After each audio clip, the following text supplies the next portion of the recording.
Hi hello எல்லாருக்கும் வணக்கம். Welcome to our channel. இன்றைக்கி நம்ம ஒரு தோசை ரெசிபி தான் பார்க்க போகிறோம்.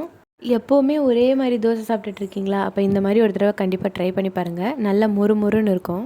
நான் 2 பேருக்கு செய்கிற மாதிரி அளவு போட்டிருக்கேன். ஒரு மிக்சர் ஜாரில் ஒரு வெங்காயம் போட்டிருக்கேன். ஒரு 4 துண்டாக கட் பண்ணி போட்டுக்கோங்க.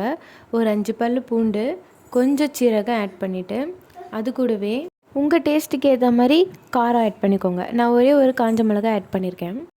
இந்த மிக்சருக்கு மட்டும் தேவையான அளவு சால்ட்டு சேர்த்துட்டு கிரைண்ட் பண்ணி எடுத்துக்கோங்க. அளவுக்கு நல்லா ஸ்மூத்தாக அரைச்சிக்கோங்க. இதை அப்படியே மாவோடு மிக்ஸ் பண்ணிக்கோங்க. இதில் கொஞ்சமாக கொத்தமல்லி மட்டும் தூவிட்டு நல்லா மிக்ஸ் பண்ணிக்கோங்க.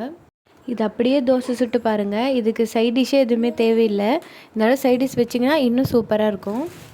ஐ ஹோப் இந்த வீடியோ உங்களுக்கு பிடிச்சிருக்குன்னு நினைக்கிறேன். வீடியோ உங்களுக்கு பிடிச்சிருந்துச்சுன்னா லைக் பண்ணுங்கள், உங்கள் ஃப்ரெண்ட்ஸ் அண்ட் ஃபேமிலிக்கு ஷேர் பண்ணுங்கள். நம்ம சேனலை சப்ஸ்கிரைப் பண்ண மறந்துடாதீங்க. ஏதாவது டவுட்ஸ் இருந்துச்சுன்னா கண்டிப்பாக கமெண்ட் பண்ணுங்கள். தேங்க்ஸ் ஃபார் வாட்சிங்.